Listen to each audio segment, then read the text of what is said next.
2 Timothy 2:22. ఈరోజు మనం మాట్లాడుకునేది యవన బిడ్డల కోసమే, యవనస్తుల కోసం. అందరూ జాగ్రత్తగా వినండి. యవన బిడ్డలు ఎలా ఉండాలంటే 2 తిమోతి గ్రంథములో 2వ అధ్యాయములో 22వ వచనంలో దేవుడు చెప్తా ఉన్నాడు.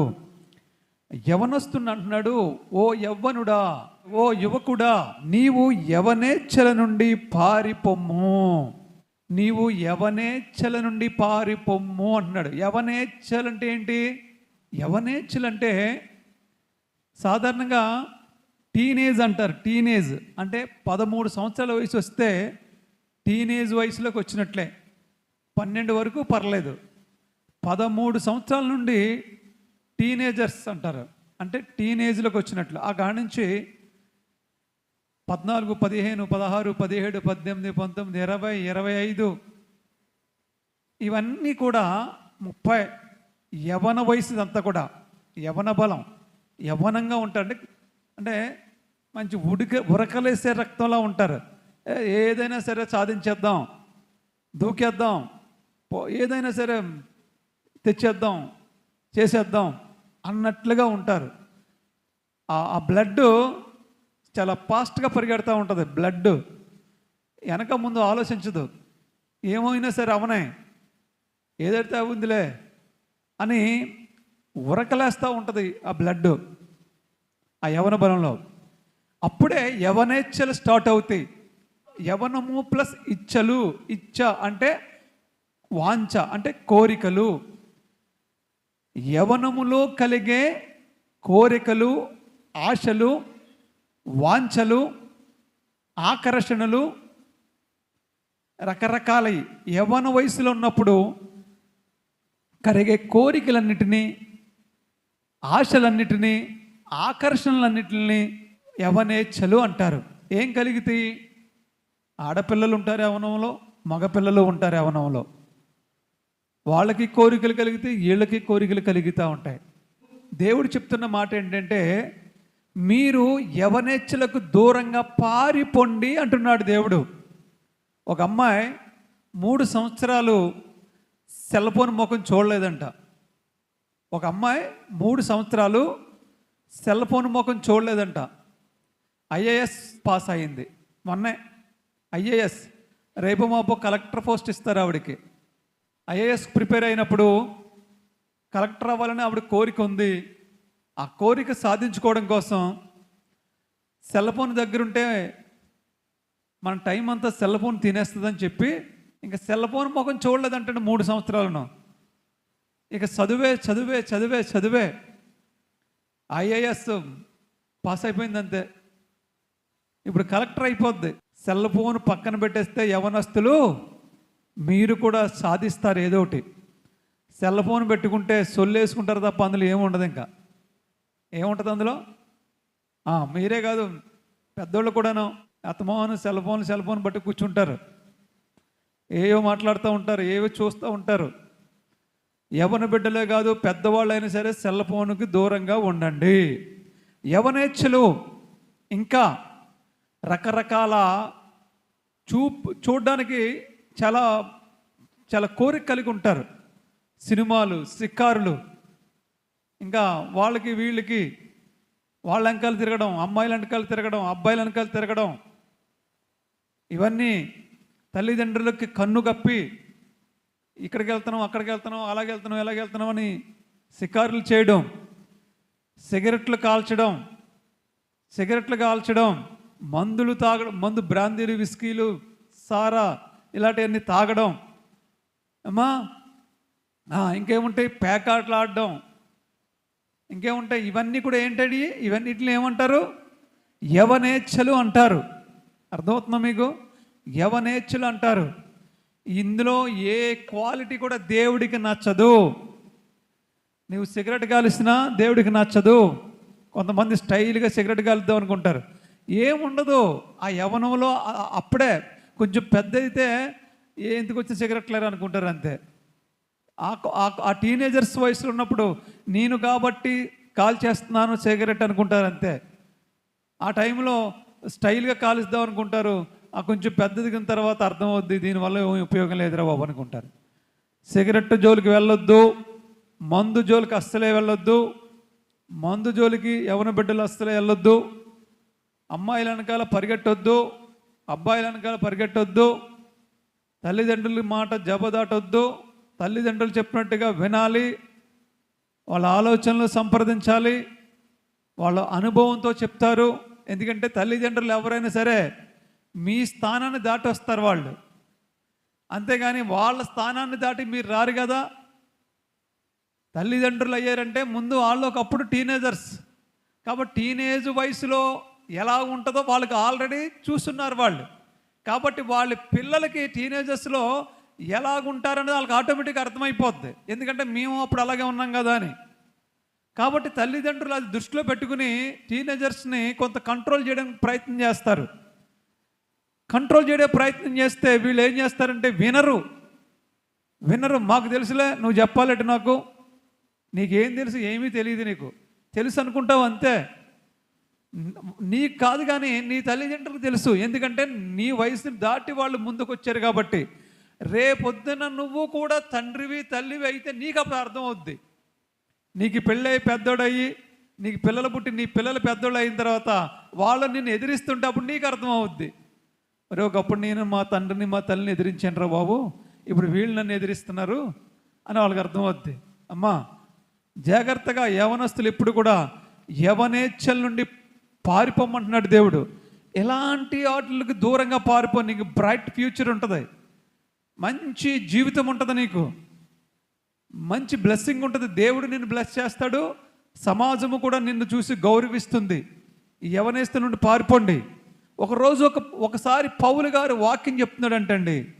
దీన్ని బట్టి మీరు అర్థం చేసుకోండి. ఒకరోజు పౌలు గారు వాక్యం చెప్తున్నాడంట, విస్తరించి మాట్లాడుతూ ఉన్నాడంట. విస్తరించి మాట్లాడుతుంటే మీరందరూ ఎలా వినాలి చెప్పండి, ఎలా వినాలి? శ్రద్ధగా మందిరంలో కూర్చుని వినాలి. అమ్మా మందిరంలో కూర్చుని శ్రద్ధగా వినాలి, అవునా? కానీ ఒక కుర్రాడు ఏం చేశాడు తెలుసా? పౌలు గారు వాక్యం చెప్తుంటే మన ఇక్కడ ఉండే వినాలంటే వాక్యం అని ఇక్కడున్న ఆ పౌలు గారు చెప్పే బిల్డింగ్ 3 అంతస్తులంట. పౌలు గారు చెప్పే వాక్యం చెప్పే ఆ బిల్డింగు 3 అంతస్తులు. మనోడికి కొంచెం కాలు కుదిరి ఉండదు, ఆ కుర్రోడికి. ఒక యవనస్తుడు ఉన్నాడు ఆ చర్చిలో. పౌలు గారు ఇలా వాక్యం చెప్తుంటే ఇక్కడ కూర్చుని నల్లటి ఎక్కడ కూర్చోవాలి? ఏ హాల్ 3 అంతస్తులు ఏదైనా కూర్చుంటే కుర్చీలో కూర్చోవాలి, లేదా కింద గోడ చేయకుండా ఇలా చేయకుండా కిటికీకి ఇలాగా చిన్న ర్యాంప్ ఉంటుంది కదా, కిటికీకి చిన్న మెట్టు ఉంటుంది కదా, ఆ కిటికీలో ఇలా జారపడి కూర్చున్నాడు స్టైల్గాను. 3వ అంతస్తు ఎక్కి ఏం చేశాడండి? ఆ కిటికీలో కూర్చున్నాడంట స్టైల్గా. అపోస్తుల కార్యాలు 20వ అధ్యాయము 7వ వచనం తీయండి ఒకసారి. అప్పుడు ఏం జరిగిందో చూద్దాం. మనోడు కిటికీలో కూర్చున్నాడు కదా, ఏం జరిగిందో చూద్దాం. ఆదివారంన రొట్టె విరిచినప్పుడు కూడినప్పుడు పౌలు, అంటే ఆ రోజు ఆదివారం అంటండి, బల్లారాధన అన్నమాట, ప్రభు శరీరం ఇచ్చే రోజు. జనం అందరూ కిక్కిరిసిపోయి ఉన్నారు. పౌలు గారు మర్నాడు వెళ్ళిపోవాలి, వాక్యం చెప్పేసి వెళ్ళిపోవాలి. అందుకు కాబట్టి రాత్రంతా వాక్యం చెప్తా ఉన్నాడు, శ్రద్ధగా చెప్తా ఉన్నాడు.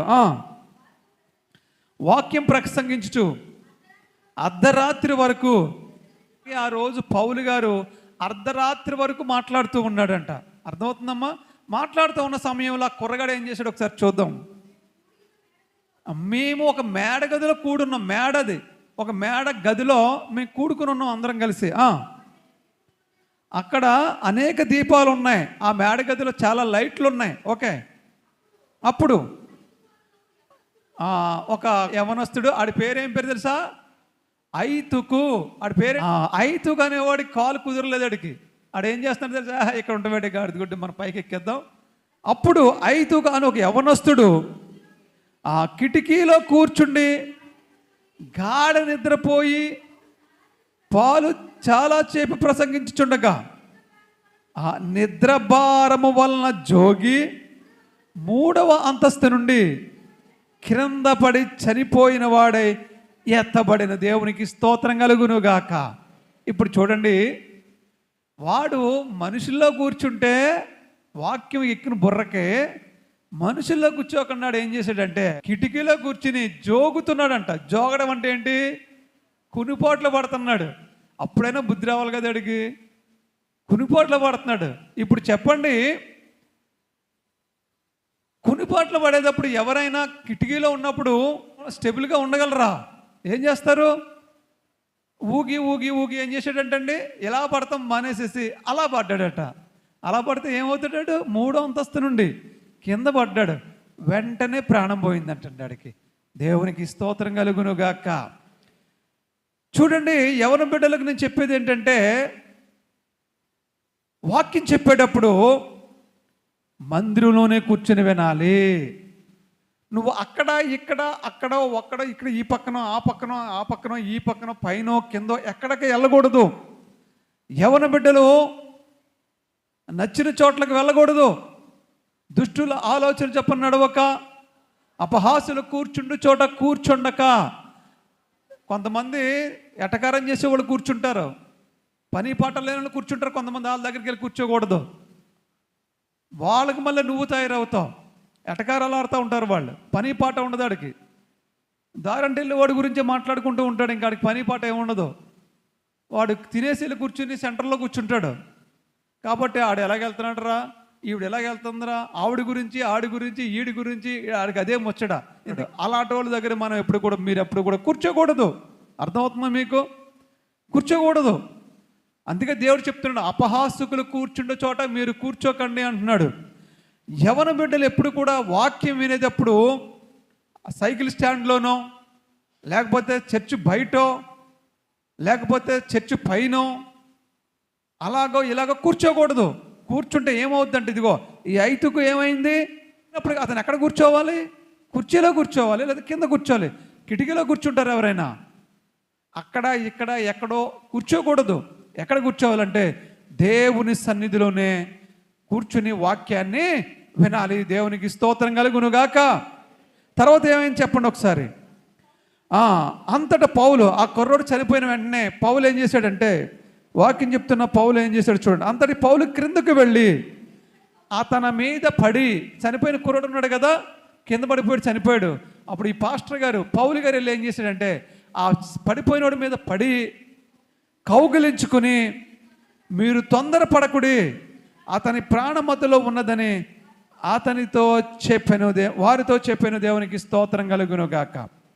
ఎప్పుడైతే పౌలు గారు వెళ్ళి ఆ చనిపోయినటువంటి ఐతుకు అనే యవన బిడ్డ మీద పడి కౌగిలించుకుని, ఆ సందర్భం కౌగిలించుకోగానే దేవుడు మహాశక్తి వల్ల మళ్ళా ఆ కుర్రడిలోనికి ప్రాణం వచ్చేసింది, జీవం వచ్చేసింది.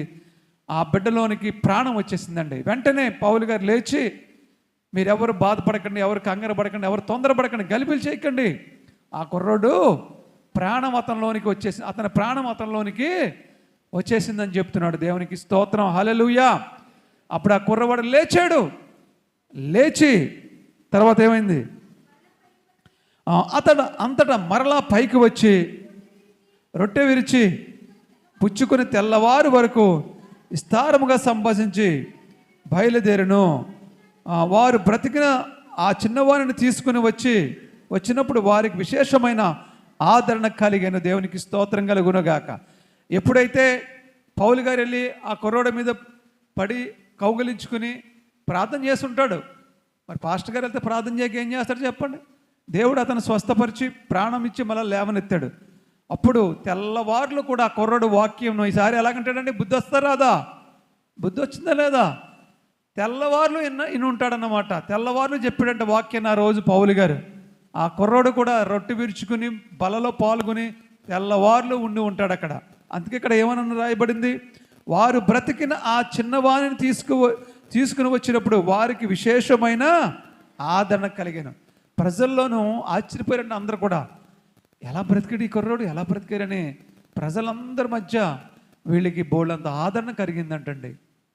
కాబట్టి మీరు ఎప్పుడు కూడా యవనస్తులు మీరు వాక్యం చెప్పేటప్పుడు చాలా నిష్ట కలిగి పవిత్రంగా, పరిశుద్ధంగా, జాగ్రత్తగా, భయభక్తులతో దేవుని సన్నిధిలో ఉండే వాక్యాన్ని వినాలి తప్ప అటు ఇటు వెళ్ళకూడదు. దేవుని సన్నిధిలో ఉండాలి. దేవునికి మహిమ కలుగును గాక. తర్వాత ఇంకా దేవుడు ఇంకా ఏమి రాశాడు ఒకసారి చూడండి. విలాప వాక్యాలు 3వ అధ్యాయం 27వ వచనము, యవన బిడ్డల గురించి ఇంకేం చెప్తున్నాడు దేవుడు. విలాప వాక్యాలు 3వ అధ్యాయము 27వ వచనము, యవన కాలమున కాడి మోయుట నరునికి మేలు, అతని మీద దాన్ని మోపినవాడు యెహోవాయే. కాడి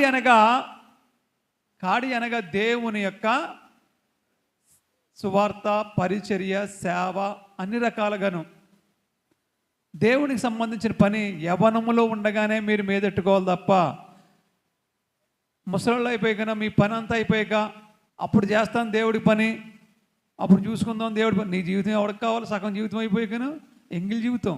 అవునా? దేవుడు తీసుకుంటారా చెప్పండి?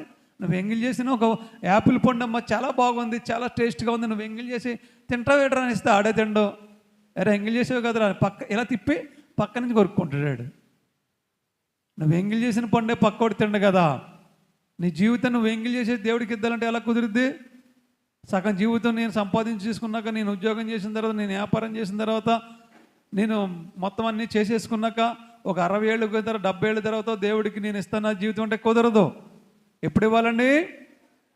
యవన కాలంలోనే నువ్వు దేవుడు నీకు జీవితాన్ని అప్పగించాలి. అలాగని మరి మేము ఇప్పుడు వచ్చాం కదండి పెద్దోళ్ళు, మా పరిస్థితి ఏంటంటే, సరే మీరు బాల్య దశను దేవుడికి ఇవ్వలేదు, యవన దశను దేవుడికి ఇవ్వలేదు, మళ్ళా ఇప్పుడున్న దశ దేవుడికి ఇవ్వాలనుకున్నాడు. ఇప్పుడు వచ్చారు మీరు. దేవుడు మిమ్మల్ని ఇప్పుడు కూడా ఆశీర్వదిస్తాడు.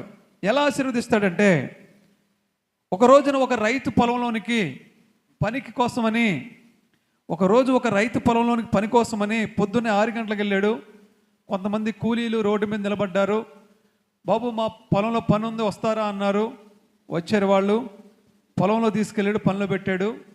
మళ్ళా కొంతసేపుకి 12 గంటలకు వెళ్ళాడు. రోడ్డు మీద కొంతమంది జనాలు ఉన్నారు, పనిలోకి వస్తారని అడిగాడు. వచ్చారు, పనిలో పెట్టుకున్నాడు. సాయంత్రం మళ్ళీ 5 గంటలకు వెళ్ళాడు. మళ్ళాను కొంతమంది మళ్ళీ ఖాళీగా కూర్చున్నారు, పని దొరక్క పాపం వాళ్ళకి. ఒరే బాబు 1 గంట పని ఉంది వస్తారా అన్నాడు. వచ్చారు. వాళ్ళు వీళ్ళు కలిసి 6 అయ్యే వరకు పనిచేశారు. లాస్ట్లో వచ్చిన వాళ్ళు 1 గంట చేశారు, 5 గంటలకు వచ్చి. మధ్యాహ్నం 12 గంటలకు వచ్చిన వాళ్ళు 4 గంటలు 5 గంటలు చేశారు. పొద్దున్న 6 గంటలకు వచ్చిన వాళ్ళు 12 గంటలు చేశారు. పొద్దున్న 6 గంటలకు వచ్చిన వాడికి, ఒరే నీకు 500 చొప్పున ఇస్తానరా వస్తావా అన్నాడు. వస్తానన్నాడు. 6 గంటల నుంచి 6 గంటల దాకా చేయాలి, 500 ఇస్తాను నీకు అన్నాడు. ఓకే వస్తానన్నాడు. ఓకే ఒప్పుకున్నాడు. అయిపోయింది. 6 గంటలకు మొత్తం పని వదిలేసి వచ్చేసారు. వచ్చేసిన తర్వాత డబ్బులు ఇచ్చేటప్పుడు రైతు ఏం చేస్తున్నాడంటే, మొత్తం అందరికి వరుసెట్టి 500 చొప్పున ఇచ్చేసాడు. మొత్తం అందరికి వరుసెట్టి 500 చొప్పున ఇచ్చేసాడు. ఫస్ట్ 6 గంటలకు వచ్చినోడికి, సాయంత్రం వరకు చేసినోడికి 500 ఇచ్చేసాడు. మధ్యాహ్నం 12 గంటల నుండి 6 గంటల వరకు చేసినోడికి 500 ఇచ్చేసాడు. 5 గంటలకు వచ్చి 6 గంటల దాకా 1 గంట చేసినోడికి 500 ఇచ్చేసాడు. అప్పుడు ఈ 5 గంటలకు వచ్చి 6 గంటల దాకా వచ్చినాడు 500 తీసినోడు హ్యాపీగా వెళ్ళిపోయాడు. 12 గంటలకు వచ్చి 6 గంటల దాకా చేసినాడు కూడా హ్యాపీగా వెళ్ళిపోయాడు. అబ్బా పూట పని అయినా సరే అనుకున్న డబ్బులు ఇచ్చేసేటండి అని వెళ్ళిపోయారు. కానీ ఫస్ట్ 6 గంటలకు వచ్చినాడు ఉన్నాడు కదా, వాడు సాయంత్రం వరకు చేశాడు కదా, వాడు అడుగుతున్నాడు, ఏంటి ఓనర్ గారు 1 గంట కింద వచ్చినాడు వాడికి 500 ఇచ్చేశారు, పొద్దున్నుంచి సాకిరీ చేస్తే నాకు 500 అన్నాడు. అప్పుడు ఈ ఓనర్ గారు అడిగాడు, ఒరే పొద్దున్న నిన్ను సెంటర్లో నిలబడ్డప్పుడు నువ్వు ఎంతకు ఒప్పుకున్నావురా? 500కి ఒప్పుకున్నానండి అన్నాడు. మరి 500 ఇచ్చాను లేదా? ఇచ్చేస్తాడండి అన్నాడు. మరి ఇంకేటర్ నీ బాధ? మరి ఆడికి 1 గంట కదా వచ్చాడు, 1 గంట అయినాడికి 500 ఎందుకు ఇచ్చారు మీరు అని అడిగాడు. అది నా ఇష్టంరా, నాకు ఇవ్వాలని అనిపించింది వాడికి ఇచ్చాను నేను, నీకెందుకు కడుపుమంట? నీకేమన్నా తక్కువ చేస్తే ఇస్తానన్న దాంట్లో అప్పుడు నువ్వు అడుగు. నీకు 500 ఇస్తానన్నాను, ఒప్పుకున్నా, వచ్చో 500 ఇచ్చేసాను, వెళ్ళిపో. ఆడికి ఇచ్చాడని నీకెందుకు బాధ? ఈ రోజుల్లో చాలామంది మనకు లేనందుకు కాదు కానీ పక్కోడికి ఉందంటే బాధపడతారు. అవునా? కొంతమంది అలాగే ఉన్నారు. వాడికి లేకపోయినా పర్లేదు కానీ పక్కోడికి ఉంటే బాధపడతాడు వీడు. అలాంటి మనసు మనకు ఉండకూడదండి. దేవుడు మనకి ఇవ్వాల్సింది మనకిస్తాడు, వాళ్ళకి ఇవ్వాల్సింది వాడికి ఇస్తాడు. అలాగే మీరు యవన దశలో దేవుళ్ళలోకి రాకపోవచ్చు, బాల్య దశలో దేవుళ్ళలోకి రాకపోవచ్చు, వృద్ధాప్యంలో దేవుళ్ళలోకి వచ్చి ఉండొచ్చు. మీకు కూడా యవన దశలో ఉన్న వాడికి ఎంత జీతం అయితే ఇస్తాడో దేవుడు, మరి వృద్ధాప్యంలో దేవుళ్ళకి వచ్చిన మీకు కూడా అంతే జీతం ఇస్తాడు దేవుడు. దేవునికి స్తోత్రం కలుగును గాక. హల్లెలూయా. అలాగే యవన బిడ్డలు మాత్రం మీరు బాల్యంలో దేవుని సన్నిధికి వచ్చారు. బాల్య దినములందే నీ సృష్టికర్తను స్మరించమని దేవుడు వాక్యం సెలవిస్తూ ఉంది. కాబట్టి బాల్య దినంలో దేవుని స్మరించాలి, యవన దినంలో నువ్వు దేవుని స్మరించాలి. యవన దినములో నువ్వు దేవుడి కాడిని నీవు నీ భుజం మీద పెట్టుకోవాలి. అది నీకు నువ్వుగా పెట్టుకుంటాం కాదు, కానీ దేవుడే పెట్టినట్టుగా నువ్వు భావించాలి. ఎందుకంటే దేవుడే పెడతాడంట. దేవుడు చెప్తున్నాడు ఇక్కడ వాక్యం, అతని మీద దాన్ని మోపినవాడు యెహోవాయే. మోపింది నేను పాస్టర్ గారు చెప్తాం కాదు. మీకు ఏదో నేను పని చెప్తానండి యవన బిడ్డలు, మీకు ఏదో పని చెప్తాను నేను. పాస్టర్ గారు చెప్పారు అనుకోకూడదు. ఎవరు చెప్పారు? యెహోవాయే, యేసుక్రీస్తు ప్రభు చెప్పినట్లు. ఎవరికి చేసినట్లు మీరు చెప్పాలమ్మా? ఎవరు చేసినట్లు? యేసు ప్రభువుకు చేసినట్లు. మీకు అప్పచెప్పిన పని ఎవరు అప్పగించారు మీకు పని? యేసు ప్రభు మీకు అప్పగించాడు ఆ పని, నేను కాదు. అర్థమవుతుందా? నేను కాదు మీకు అప్పగిస్తా, దేవుడు అప్పగించాడు. అది మనం గుర్తించాలి.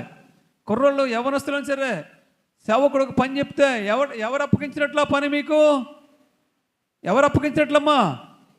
యేసు ప్రభు అప్పగించినట్లు. పాస్టర్ గారికి నేనే చేసేస్తున్నాను అన్నట్టుగా మీరు అనుకోకూడదు. అలా అనుకుంటే చేసిన విలువ ఉండదు. దేవుడు మీకు ప్రతిఫలం ఇవ్వడు. అలాగే ఇవ్వడు. పాస్టర్ గారిని చేస్తాను అనుకోకూడదు. దేవుడికి నేను చేస్తున్నాను అని నువ్వు అనుకుని చేస్తే దేవునికి ప్రతిఫలం ఇస్తాడు. దేవునికి స్తోత్రం కలుగును గాక. హల్లెలూయా. కుర్చీలు వెనకాల సాటున మాటున కూర్చోకూడదు. సాటును కూర్చుంటే నువ్వు ఆ నీళ్ళలో కూర్చుంటే చీకట్లో ఉండిపోతావు. అర్థమవుతుందా? మీకు అర్థమవుతలేదు. ఎందుకు కూర్చోవద్దు అంటానంటే, నువ్వు సాటును కూర్చుంటే ఎప్పుడు సాటునే ఉంటావే తప్పించి వెలుగులోకి రాలేవు. చీకటి దేనికి సాదృశ్యం? అపవాదికి సాదృశ్యం, సాతానుకి సాదృశ్యం. నువ్వు చాటున ఉన్నావంటే నీ మీద చీకటి వస్తుంది. నువ్వు ఎప్పుడు కూడా ఎలుగులో ఉండాలి, ఎదరు ఉండాలి, ముందు ఉండాలి, ముందు వరుసలో ఉండాలి. అనగా ముందు వరుసలో అంటే ముందు కుర్చీలో కూర్చోవాలండి అని అనుకుంటాం కాదు. అంటే బ్రైట్గా ముందు ఉండాలి అని అర్థం. వెనకాల దోకోకూడదు, షార్ట్ ఉండకూడదు అని. దేవుడు పని చెప్తే దోకోకూడదు. దేవుడు పని చెప్తే ఇలా ఇలా ఇలా వచ్చేవాళ్ళు అలాగే వెళ్ళిపోకూడదు. అలాగే పాస్టర్ గారు కనపడితే ఏదైనా పని చెప్తాడేమో అనుకోకూడదు. దేవుడు పని చెప్తే చెయ్యాలి, దేవుడికి చేసినట్లు. కాబట్టి శ్రద్ధగా మీరు చేయగలిగే ఓపుకున్నప్పుడు చేయకుండా ఉండడం కూడా పాపమేనంటండి. అర్థమవుతుందా? చేయగల ఓపుకున్నప్పుడు చెయ్యకపోవడం కూడా పాపమేనంటండి. సామెతల గ్రంథము 3వ అధ్యాయం 27వ వచనం. సామెతల గ్రంథము 3వ అధ్యాయం 27వ వచనము. గబగబా ఇప్పుడు ఇలాపాలో 3:27 చూశారు. మళ్ళా సేమ్ సామెతలు 3:27. గబగబా. మేలు చేయుట నీ చేతనైనప్పుడు దాన్ని పొందదగిన వాడికి చేయకుండా వెనక్కి తీయకము. రేపు కింద ఉంటుంది చూడమ్మ. ఇంకా చదువు.